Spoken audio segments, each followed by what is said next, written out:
નમસ્કાર વિદ્યાર્થી મિત્રો, કેમ છો બધા? આજના લેક્ચરમાં આપણે સાર્થક અંકો શું છે, સાર્થક અંકો કેવી રીતે નક્કી કરવા એની આપણે વિગતવાર ચર્ચા કરીશું. ઓકે, આજનો ટોપિક સાર્થક અંકો છે. હવે સાર્થક અંકો ટોપિક ઇમ્પોર્ટન્ટ એટલા માટે છે કારણ કે તમને ઘણી વખત એવા પ્રશ્ન પૂછે કે આ સંખ્યામાં સાર્થક અંકોની સંખ્યા જણાવો, આપેલી સંખ્યામાં કેટલા અંકો સાર્થક અંકો છે. સમજાણું? તો તમને સાર્થક અંકો શું છે, સાર્થક અંકોની સંખ્યા કેવી રીતે નક્કી કરવી એની ખબર હોવી જોઈએ. તો પેલા પ્રથમ સાર્થક અંકો, સાર્થક સંખ્યા કોને કહેવાય એ આપણે જોઈ લઈએ.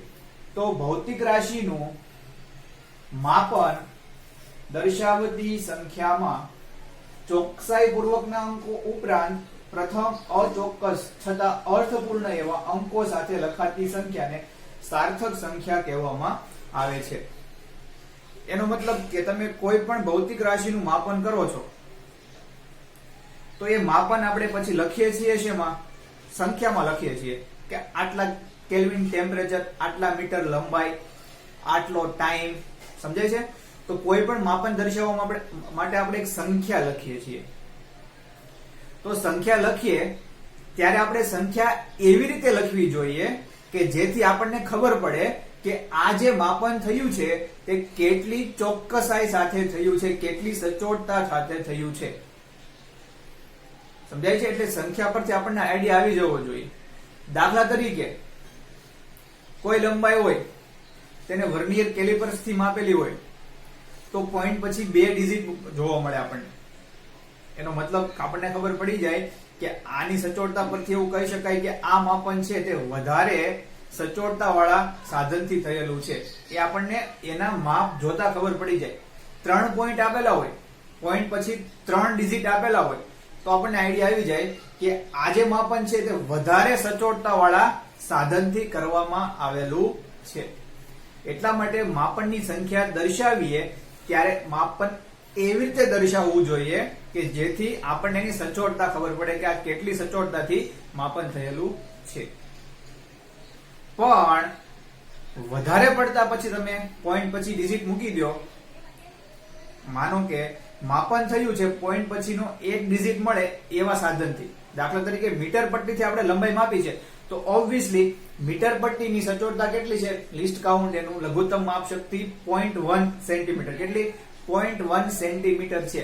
આનાથી નાનું માપન, આનાથી વધારે નાનું લંબાઈનું માપન આપણે મીટર પટ્ટીની મદદથી કરી શકીએ નહીં. છતાં પણ તમે માપો લંબાઈ મીટર પટ્ટીથી અને પછી તમારી રીતે તમે પોઈન્ટ પછી 2 આંકડા લખી નાખો તો એ ચાલે નહીં. જે માપન તમે જે સચોટતા સાથે માપન કરેલું છે એટલો જ આંકડો તમને તમારી સંખ્યામાં દર્શાવવો પડે. એટલે વધારે પડતા પોઈન્ટ પછી 1 2 3 4 5 એવું બધું કરીએ તો એ સંખ્યા સચોટતા દર્શાવતી નથી, ઉલટાની એ સંખ્યા ભ્રામક કહેવાય, આપણને ગેરમાર્ગે દોરનારી કહેવાય અને એનો કોઈ અર્થ પણ સરતો નથી. તો શા માટે વધારે પડતા આપણે ડિજિટ લખવા જોઈએ? આપણે કોઈ પણ કેલ્ક્યુલેશન કરતા હોય, કોઈ પણ માપન કરતા હોય તો સાર્થક અંકો આપણને ખબર હોવા જોઈએ કે મારે માપનમાં આટલા જ અંકો આવવા જોઈએ. ક્લિયર છે? તો સાર્થક અંકો હવે શોર્ટમાં આપણે વાત કરીએ તો જો કોઈ પણ માપન કરીએ એ માપન આપણને સંખ્યામાં મળે, સંખ્યા હોય અને એ સંખ્યામાં 2 પ્રકારના અંકો હોય. એક તો ચોક્કસ અંકો અને બીજા અચોક્કસ અંકો. ચોક્કસ અંકો અને અચોક્કસ અંકો બંને મળીને શું બનાવે? માપનની સંખ્યા. માપન આપણે જે માપ્યું છે. ઉદાહરણ આપીશ તો તમને વધારે ક્લિયર થશે. દાખલા તરીકે ધારો કે કોઈ એક સાદું લોલક છે, એનો આવર્તકાળ t બરાબર 1.62 સેકન્ડ છે. અહીંયા આ શું છે? t, સાદા લોલકનો આવર્તકાળ જેને આપણે માપેલો છે. આપણે માપન કર્યું એટલે આપણને 1.62 સેકન્ડ જેટલો આવર્તકાળ મળે છે. તો હવે તમને એવું પૂછવામાં આવે કે આમાં ચોક્કસ અંકો કયા અને અચોક્કસ અંકો કયા? તો 1 અને 6 એ પ્રથમ ચોક્કસ અંકો કહેવાય અને 2 છે એ અચોક્કસ અંક કહેવાય. એને કાઢી નાખો તો પણ ચાલે, એનું એટલું બધું મહત્વ હોતું નથી. 1.6 પછી તમે 6 કાઢી નાખો તો 6 નો કાઢી નાખો એ ન ચાલે. તો પછી આપણું જે ઓરિજિનલ માપ હોય એના કરતા આપણે ઘણા બધા દૂર જતા રહીએ. એટલે આપણે 6 ને ઇગ્નોર કરી શકીએ નહીં. એકને ઇગ્નોર કરી શકીએ નહીં. એટલે જેને આપણે ઇગ્નોર ના કરી શકીએ, લખવા જ પડે ફરજિયાત, એને કહેવાય ચોક્કસ અંકો. અને જે સંખ્યા લખીએ તો પણ ચાલે, ન લખીએ તો પણ ચાલે, એને શું કહેવાય? દાખલા તરીકે જમવા બેસો, સલાડ હોય તો પણ ચાલે, સલાડ ના હોય તો પણ ચાલે. એવું ના હોય કે સલાડ હોય તો જ પેટ ભરાય, સલાડ હોય તો જમીશ નહીં. એટલે સલાડ શું છે? ગૌણ વસ્તુ છે. રાખો તો પણ ચાલે, ન રાખો તો પણ ચાલે. એટલે આ જે બે છે એ શું છે? અચોક્કસ છે. અમુક વખત ક્યારેક કાઢી નાખો તો ચાલે, લખો તો પણ ચાલે. ઓકે, એટલે આમાં કદાચ ફેરફાર થાય એટલે એને શું કીધું છે? અચોક્કસ અંક. અને 6 જે છે એ 1 અને 6 એ પછી બદલાય નહીં. અને આ 2 છે તે 3 પણ આવી શકે, 4 પણ આવી શકે. એટલે અહીંયા ફેરફાર થઈ શકે.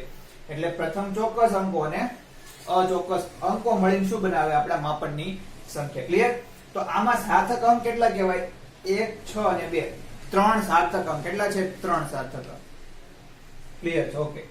લંબાઈ 287.5 મીટર. 287.5 મીટર. તો હવે આમાં ચોક્કસ અંકો ક્યાં ક્યાં છે? 2, 8 અને 7. આ 3 ચોક્કસ અંકો કહેવાય. 5 શું કહેવાય? અચોક્કસ અંક કહેવાય. ક્લિયર છે? અને આમાં સાર્થક અંકોની સંખ્યા કેટલી થાય? 2, 8, 7, 5. કેટલા? 1, 2, 3 અને 4. તો આ લંબાઈની અંદર, આ માપનની અંદર સાર્થક અંકોની સંખ્યા છે 4. ઓકે. હવે આ જે માપન છે એને આપણે એક એકમમાંથી બીજા એકમમાં ફેરવીએ, મીટરમાંથી સેન્ટીમીટરમાં કન્વર્ટ કરીએ કે મિલીમીટરમાં કન્વર્ટ કરીએ, છતાં પણ સાર્થક અંકોની સંખ્યા ક્યારેય બદલાતી નથી. દાખલા તરીકે મીટરમાં લંબાઈમાં સાર્થક અંકો 4 છે, 1, 2, 3 ને 4. તો તમે સેન્ટીમીટરમાં જાઓ તો પણ 1, 2, 3 ને 4 જ રહે. mm માં પણ સાર્થક અંકોની સંખ્યા 4 જ રહે. એટલે એકમ પરિવર્તન દરમિયાન સાર્થક અંકોની સંખ્યામાં, એકમ પરિવર્તનની પ્રક્રિયા દરમિયાન સાર્થક અંકોની સંખ્યામાં કોઈ ફેરફાર થતો નથી. ઓકે. ઇન શોર્ટ, આટલા ડિસ્કશન પછી તમારે યાદ એટલું રાખવાનું, માપનની જે સંખ્યા હોય એ 2 અંકોની બનેલી હોય. પ્રથમ ચોક્કસ અંકો અને પ્રથમ અચોક્કસ અંકો. સમજાય છે? ચોક્કસ અંકો અને અચોક્કસ અંકોની મળીને સાર્થક સંખ્યા બનેલી હોય છે. હવે પછીના નેક્સ્ટ આપણે ડિસ્કસ કરીશું કે સાર્થક અંકોની સંખ્યા કેવી રીતે નક્કી કરવી. તમને ઘણા બધા દાખલા પૂછાશે જેમાં એવું કહેશે કે દાખલો તો ગણો, પણ જે આન્સર આવે ને એ આન્સરમાં જેટલા જરૂરી હોય એટલા જ અંકો દર્શાવો. સાર્થક અંકોને ધ્યાનમાં રાખીને દાખલો ગણો. તો સાર્થક અંકોને ધ્યાનમાં રાખીને દાખલો કેવી રીતે ગણવો, આ બધા પ્રશ્નો તમારા આજના લેક્ચરમાં ક્લિયર થશે.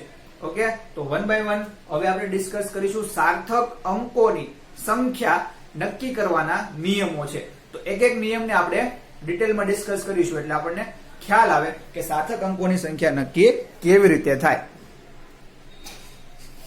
ઓકે. તો સાર્થક અંકોની સંખ્યા નક્કી કરવાના નિયમો. તમે સાર્થક અંકોની સંખ્યા નક્કી કરવા માટે જે નિયમો છે તે 1 by 1 આપણે જોઈએ. ફર્સ્ટ નિયમમાં એ બધા જ શૂન્યેતર અંકો સાર્થક અંકો છે. એટલે તમને કોઈ સંખ્યા આપેલી હોય એમાં શૂન્ય સિવાયના જેટલા પણ અંકો હોય 1, 2, 3, 4, 5, 6, 7, 8, 9 આ બધા અંકો સાર્થક અંકો ગણાય. એટલે તમે સાર્થક અંકો ગણતા હો ત્યારે શૂન્ય સિવાયના જેટલા પણ અંકો એને સાર્થક અંકો ગણી લેવાના. ક્લિયર છે? એટલે બધા શૂન્યેતર, શૂન્ય સિવાયના અંકો સાર્થક અંકો છે. બીજું, બે શૂન્યેતર એટલે કે બે શૂન્યેતર, શૂન્ય સિવાયના અંકોની વચ્ચે આવતા શૂન્યાંકો પણ સાર્થક અંકો છે. એટલે કે ભલે શૂન્ય હોય પણ જો બે શૂન્યેતર અંકોની વચ્ચે આવેલા હોય તો એની ગણના પણ શેમાં થઈ જશે? સાર્થક અંકોમાં થઈ જશે. તમે જોઈ શકો છો 1, 2, 007. તો અહીંયા જે 3 0 છે એ 2 અને 7 ની વચ્ચે આવે છે, અને 2 અને 7 શું છે? એ શૂન્યેતર અંકો છે. તો બે શૂન્યેતર અંકોની વચ્ચે આવતા બધા શૂન્યાંકો પણ શું ગણાય? સાર્થક અંકો ગણાય. તો હવે તમને એવું કહેવામાં આવે કે આ સંખ્યામાં કેટલા સાર્થક અંકો છે દર્શાવવા માટે જરૂરી છે. તો ગણવાના 1, 2, 3, 4, 5 ને 6. 1, 2, 3, 4, 5 ને 6. સોરી, એટલે આમાં સાર્થક અંકોની સંખ્યા કેટલી થશે? 6 થશે. 1, 2, 3, 4, 5, 6 સાર્થક અંકો છે. ક્લિયર છે? નેક્સ્ટ, પૂર્ણાંક સંખ્યામાં, પૂર્ણાંક એટલે દશાંશ ચિહ્ન વગરની, પોઈન્ટ વગરની સંખ્યા. પૂર્ણાંક સંખ્યામાં અંતિમ શૂન્યાંકો સાર્થક અંક ગણાતા નથી. એટલે કે સંખ્યામાં પોઈન્ટ ના હોય અને પૂર્ણાંક સંખ્યા હોય તો પાછળ જેટલા પણ શૂન્ય છે એને સાર્થક અંક ગણવાના નહીં. દાખલા તરીકે 123 મીટર એને આપણે સેન્ટીમીટરમાં કન્વર્ટ કરીએ તો મીટરમાંથી સેન્ટીમીટરમાં જવું હોય ગુણ્યા 100 કરો તો 12300 સેન્ટીમીટર. માં જવું હોય તો સેન્ટીમીટર ગુણ્યા 10 કરો એટલે એક શૂન્ય વધી જાય એટલે 12300 પણ નિયમ આપણને શું કહે છે? જો સંખ્યા પૂર્ણાંક હોય તો આ સંખ્યા પૂર્ણાંક છે તો અંતિમ શૂન્ય અંકો જે પાછળના જેટલા પણ શૂન્ય છે એ સાર્થક અંક ગણાય નહીં. તો તમને એવું પૂછે કે આમાં ત્રણેયમાં સાર્થક અંક કેટલા છે?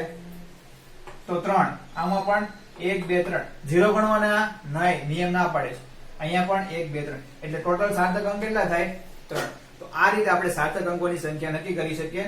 હજી આપણે તો 3 નિયમ જોયા છે. હવે આપણે જોઈએ ડી અને ઈ શું કહે છે. નેક્સ્ટ ડી, જો સંખ્યા 1 કરતા નાની સંખ્યા હોય, 1 કરતા નાની એટલે પોઈન્ટ વાળી 0 પોઈન્ટ સમથિંગ હોય, તો 1 કરતા નાની સંખ્યામાં દશાંશ ચિહ્નની જમણી તરફના, એટલે કે આ સંખ્યા તમે જુઓ, આ દશાંશ ચિહ્ન છે, દશાંશ ચિહ્નની જમણી તરફના પણ પ્રથમ શૂન્યેતર અંક શૂન્ય સિવાયનો પહેલો અંક એટલે કે 2 એની ડાબી તરફના બધા જ શૂન્યાંકો સાર્થક અંકો નથી. ઓકે, તો 1 કરતા નાની સંખ્યામાં દશાંશ ચિહ્નની જમણી તરફના પણ પ્રથમ શૂન્યેતર અંકની જમણી તરફના ડાબી તરફના શૂન્યાંકો સાર્થક અંકો નથી. ઓકે, દશાંશ ચિહ્નની જમણી તરફના પ્રથમ શૂન્યેતર અંકની ડાબી તરફના શૂન્યાંકો સાર્થક અંકો નથી. એટલે હવે તમે આ સંખ્યામાં તમને પૂછે કે સાર્થક અંકો કેટલા, તો તમે શું કહેશો? 1 2 3 4. ઓકે, આમાં 4 જ સાર્થક અંકો છે. નેક્સ્ટ, દશાંશ ચિહ્ન વાળી સંખ્યામાં એટલે કે જેમાં પોઈન્ટ આવતો હોય, 1 કરતા નાની એવું જરૂરી નથી, દશાંશ ચિહ્ન વાળી સંખ્યામાં પોઈન્ટ વાળી સંખ્યામાં અંતિમ શૂન્યેતર અંક એટલે કે આ સંખ્યા છે માનો, એમાં અંતિમ શૂન્યેતર અંક કેવો છે? અંતિમ શૂન્યેતર અંક એટલે છેલ્લો શૂન્ય સિવાયનો અંક 5. અંતિમ શૂન્યેતર અંક પછીના બધા શૂન્યાંકો સાર્થક અંકો છે. ક્લિયર છે? જુઓ, ઉદાહરણ આપ્યા છે આપણને 3.500 સેન્ટીમીટર. તો નિયમ શું કહે છે કે જો સંખ્યા દશાંશ ચિહ્ન વાળી હોય તો અંતિમ શૂન્યેતર અંક પછીના બધા શૂન્યાંકો સાર્થક અંકો છે. એટલે નિયમ પ્રમાણે આપણે સાર્થક અંકો કેટલા ગણવા પડે? 1 2 3 ને 4. તો આ સંખ્યામાં 4 સાર્થક અંકો છે. એવી રીતે અહીંયા તમે જુઓ તો નિયમ પ્રમાણે તમે જુઓ 1 2 3 ને 4 સાર્થક અંક થાય. આ 0 ગણાય નહીં, કારણ કે હમણાં જોયું આપણે કે સંખ્યા 1 કરતા નાની હોય, દશાંશ ચિહ્નની જમણી તરફના પ્રથમ શૂન્યેતર અંકની ડાબી તરફના શૂન્યાંકો સાર્થક અંકો નથી. એટલે તમે કોઈ પણ સંખ્યાના સાર્થક અંકો નક્કી કરતા હો ત્યારે બધા નિયમ ધ્યાનમાં લઈને પછી તમારે ફાઇનલ કોન્ક્લુઝન આપવાનું કે આ સંખ્યાની અંદર આટલા સાર્થક અંકો છે. ક્લિયર છે? તો આપણે ફર્સ્ટ રૂલ જોઈ ગયા સાર્થક અંકો નક્કી કરવા માટેનો. હવે આપણે સેકન્ડ, થર્ડ, ફોર્થ જોઈએ. ઓકે, સેકન્ડ રૂલ એવું કહે છે કે માપનની સંખ્યામાં આપેલા અંતિમ શૂન્યાંકો માપનની સચોટતા દર્શાવવા માટે લખવામાં આવ્યા હોય છે, તેથી લખવા જરૂરી છે. ક્યારેક આપણને એવું થાય કે 4.7 પછી ડબલ 0 લખવાની શું જરૂર છે? તો ડબલ 0 લખવાની જરૂર એટલા માટે હોય કારણ કે એ જે માપન થયું છે તે એકદમ સચોટતાથી થયું છે, એટલે કે એવા યંત્ર વડે થયું છે જે પોઈન્ટ પછીના આપણને 3 ડિજિટની માહિતી આપતું હોય. એટલા માટે આપણે હંમેશા એ 0 લખવા જરૂરી છે, કારણ કે આ માપનમાં 0 એમનેમ લખવામાં આવ્યા નથી, બિનજરૂરી નથી. જો બિનજરૂરી હોત તો દર્શાવવામાં આવ્યા હોત નહીં, પરંતુ જે 0 લખવામાં આવ્યા છે એ માપન કેટલી સચોટતાથી થયેલું છે, એ સચોટતાને રિપ્રેઝન્ટ કરે છે. એટલા માટે આપણે એ શૂન્ય લખવા જરૂરી છે. દાખલા તરીકે 4.700 મીટર, સેન્ટીમીટરમાં તો 470.0 સેન્ટીમીટર 4700 mm અને 0.0047 કિલોમીટર. તો દરેક વખતે સાર્થક અંકોની સંખ્યા કેટલી છે? 1 2 3 4 1 2 3 4 1 2 3 4 1 2 3 ને 4. તમે સાર્થક અંકો નક્કી કરવાના નિયમો અહીંયા એપ્લાય કરો તો પણ સાર્થક અંકોની સંખ્યા આપણે 4 જ રહેવી જોઈએ. અને એક વાત યાદ રાખવાની, મેં પહેલા કીધી હતી, એકમ પરિવર્તન દરમિયાન સાર્થક અંકોની સંખ્યા બદલાવી જોઈએ નહીં. કોઈ પણ એકમમાંથી કોઈ પણ એકમમાં તમે કન્વર્ટ કરો છતાં પણ જે એકમમાં જે સાર્થક અંકો હતા એટલા ને એટલા સાર્થક અંકો બીજા એકમમાં પણ રહેવા જોઈએ ફરજિયાત. ક્લિયર છે? તો આ હતો બીજો નિયમ. થર્ડ નિયમ એવું કહે છે કે સાર્થક અંકોની સંખ્યા નક્કી કરવાનો શ્રેષ્ઠ ઉપાય હોય તો તમે જે તમારી સંખ્યા છે એને વૈજ્ઞાનિક સંકેતમાં લખવાનું રાખો. તમે દાખલા તરીકે 1 લાખ લખો, 1 લાખ 1 2 3 4 5 શૂન્ય કરો, એના કરતા 10⁵ કરો તો વધારે કન્વીનિયન્ટ સરળ કયું રહેશે? દશાંશ ચિહ્ન વાળું રહેશે ને. મોટી સંખ્યા લખવાથી તમે બચી જશો. જે સંખ્યા એક લાઈનમાં લખાતી હોય એ સંખ્યા ફક્ત 2 સ્ટેપમાં લખાય છે અને એને કહેવાય વૈજ્ઞાનિક સંકેત. તમે બધા એનાથી પરિચિત છો. તો સાર્થક અંકોની સંખ્યા નક્કી કરવાનો શ્રેષ્ઠ ઉપાય છે સંખ્યાને વૈજ્ઞાનિક સંકેતમાં લખવી. તો વૈજ્ઞાનિક સંકેત શું છે? a × 10⁵. જ્યાં a શું દર્શાવે છે? 1 થી 10 વચ્ચેની કોઈ પણ સંખ્યા, 1 થી 10 વચ્ચેની, પછી પૂર્ણાંક પણ હોઈ શકે, અપૂર્ણાંક પણ હોઈ શકે, પોઈન્ટ વાળી પણ હોઈ શકે. અને b શું દર્શાવે છે? 10 નો ધન અથવા ઋણ ઘાત. આપણે ઉદાહરણથી સમજીએ વધારે ક્લિયર થશે. દાખલા તરીકે કોઈ એક દળનું માપન કર્યું છે, 265.35 કિલોગ્રામ દળ આવે છે. તો આની આ સંખ્યાને મારે વૈજ્ઞાનિક સંકેતમાં દર્શાવવી હોય તો શું કરવાનું? 2.65 એટલે કે 265 છે, આપણે બે આંકડા પછી પોઈન્ટ લઈએ તો કેટલા કરવા પડે? ગુણ્યા 10⁵. તો 10⁵ આવી ગયા. તો હવે ફક્ત સાર્થક અંકો નક્કી કોના કરવાના રહેશે? આમાંથી કરવાના રહેશે. ક્લિયર છે? ઓકે. પણ તમે વૈજ્ઞાનિક પદ્ધતિમાં લખો તો પણ સાર્થક અંકો નક્કી કરવાના જે રૂલ્સ છે તો પહેલા જે હતા એના એ જ રૂલ્સ રહેશે. સંખ્યા દશાંશ ચિહ્ન વાળી હોય, સંખ્યા દશાંશ ચિહ્ન વાળી હોય તો દશાંશ ચિહ્ન વાળી હોય તો આપણને ખબર છે કે પાછળના પણ જેટલા શૂન્યાંકો હોય એ સાર્થક અંકો ગણવા જરૂરી છે. અને 1 કરતા નાની હોય તો દશાંશ ચિહ્ન પછીના પ્રથમ શૂન્યતરની પહેલાના અંકો સાર્થક અંકો, એટલે રૂલ્સ બધા સેમ રહેશે. ક્લિયર છે?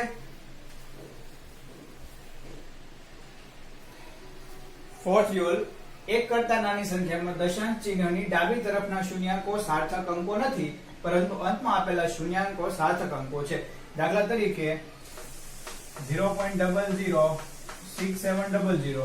આમાં હું તમને કહું કે આમાં તમે સાર્થક અંકોની સંખ્યા નક્કી કરો તો શું કીધું છે? સંખ્યા 1 કરતા નાની હોય તો દશાંશ ચિહ્નની ડાબી તરફના અંકો સાર્થક અંકો નથી. એ રીતે જમણી તરફના પ્રથમ શૂન્યતરની ડાબી તરફના પણ સાર્થક અંકો નથી, પરંતુ અંતે આવેલા શૂન્યતક અંકની પછીના જેટલા પણ શૂન્યાંકો છે સાર્થક અંકો છે. એટલે આમાં સાર્થક અંક કેટલા હતા? 1 2 3 ને 4. ક્લિયર છે? ફિફ્થ, ગુણાકારની ક્રિયામાં જો કોઈ માપનનું મૂલ્ય દર્શાવતી સંખ્યા ન હોય પણ ચોક્કસ સંખ્યા હોય તો તેવી ચોક્કસ સંખ્યાના સાર્થક અંકો અનંત હોય છે. દાખલા તરીકે આપણને r બરાબર કોઈ મૂલ્ય આપેલું નથી પણ સૂત્ર આપેલું છે કે ડાયામીટર બાય 2. એવી રીતે પરિઘ બરાબર 2πr. ઓકે? તો આવી રીતે જ્યારે આપેલું હોય જેમાં કોઈ ચોક્કસ સંખ્યા ના આપેલી હોય પણ આપણને 1 2 કે અહીંયા તમે જોઈ શકો છો એક ચોક્કસ સંખ્યા છે 2, તો આવી પરિસ્થિતિમાં જે આ ચોક્કસ સંખ્યા છે તેના સાર્થક અંકો કેટલા મળશે? અનંત મળશે. એટલે આપણે જરૂરિયાત મુજબ આપણે 2.0 2.000 2.40 આપણે લખી શકીએ ત્યારે આવી રીતનું આપેલું હોય ત્યારે. અહીંયા બીજું સૂત્ર છે આવર્તકાળ બરાબર t/n. n શું દર્શાવે છે? પરિભ્રમણની સંખ્યા. તો પરિભ્રમણની સંખ્યા પણ આપણે આપણી જરૂરિયાત મુજબ હોઈ શકે. ક્લિયર છે? તો આવી રીતની પરિસ્થિતિમાં સાર્થક અંકો કેટલા હોય? અનંત. ગુણાકારની ક્રિયામાં. ક્લિયર છે? હવે ભાગાકારની ક્રિયા કરીએ આપણે.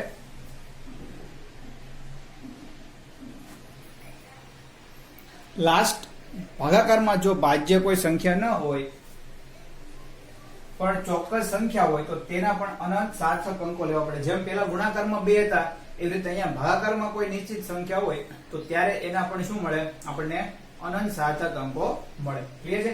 ભાગાકારમાં જો ભાજ્ય કોઈ સંખ્યા ના હોય પણ ચોક્કસ સંખ્યા, ભાજ્ય એટલે કે જેનો ભાગાકાર કરવાનો છે એ સંખ્યામાં કોઈ ચોક્કસ અંક આવેલો હોય તો ત્યારે તેના પણ આપણને અનંત સાર્થક અંકો મળે. ક્લિયર છે? તો આજના લેક્ચર્સમાં આપણે સાર્થક અંકો સુધીનું રાખીએ. હવે આના પછીના લેક્ચરમાં આપણે કોઈ પણ સંખ્યાને રાઉન્ડ ઓફ કેવી રીતે કરવી, એટલે કે બહુ મોટી સંખ્યા હોય તો એને નાની કેવી રીતે બનાવી એના માટે ડાયરેક્ટ તમે કોઈ ડિજિટને કાઢી શકો નહીં. કોઈ પણ અંકને કાઢવા માટે એના અમુક રૂલ ફોલો કરવા પડે. એ રૂલ પ્રમાણે તમે એ અંક કાઢવો હોય તો કાઢી શકો અને સંખ્યાને નાની કરી શકો, કમ્પ્રેસ કરી શકો. તો નેક્સ્ટ લેક્ચરમાં આપણે એ જોઈશું કે કોઈ પણ સંખ્યાને આપણે રાઉન્ડ ઓફ એટલે કે નાની કઈ રીતે કરવી, કોઈ આંકડાને દૂર કઈ રીતે કરવો. ક્લિયર છે?